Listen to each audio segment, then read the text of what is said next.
My name is Dr. Entoni Levatino. I'm a practicing obstetrician-gynecologist, and I've performed over 1,200 abortions. Today I'm going to describe a second trimester surgical abortion called dilatation and evacuation, or D&E. A D&E is performed between 13 and 24 weeks of pregnancy. After administering anesthesia, the abortionist uses a weighted speculum, like this one, that opens the vagina widely. Because second trimester babies are so large, this greater access facilitates a late-term abortion. Late-term abortion requires that the cervix be prepared 24 to 48 hours in advance with laminaria. Laminaria is a type of sterilized seaweed that absorbs water over 8 to 12 hours and swells to several times its original diameter.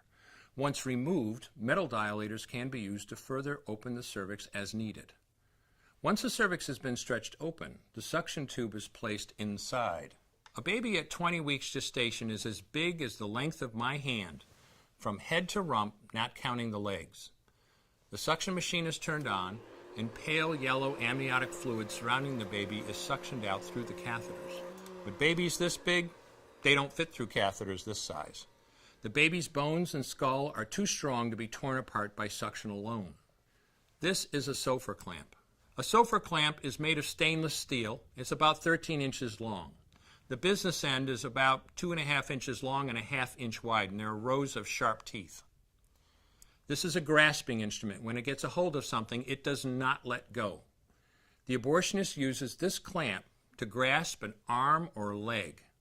Once he has a firm grip, the abortionist pulls hard in order to tear the limb from the baby's body. One by one, the rest of the limbs are removed, along with the intestines, the spine, and the heart and lungs. Usually the most difficult part of the procedure is extracting the baby's head, which is about the size of a large plum at 20 weeks. The head is grasped and crushed. The abortionist knows he has crushed the skull when a white substance comes out of the cervix. This was the baby's brains. The abortionist then removes skull pieces. He removes the placenta and any leftover parts of the baby with a curette, scraping the lining of the uterus for any remaining tissue. The abortionist then collects the baby parts and reassembles them to make sure that there are 2 arms, 2 legs, and all the pieces. Once all the parts have been accounted for, the abortion is complete. For the woman, this procedure carries a significant risk of major complications, including perforation or laceration of the uterus or cervix, with possible damage to the bowel, bladder, and other maternal organs. Infection and hemorrhage can also occur, which can even lead to death. Future pregnancies are also at greater risk for loss or premature delivery due to abortion-related trauma and injury to the cervix. As I mentioned at the beginning, I'm Dr. Entoni Levatino, and in the early part of my career as an OBGYN, I performed over 1,200 abortions.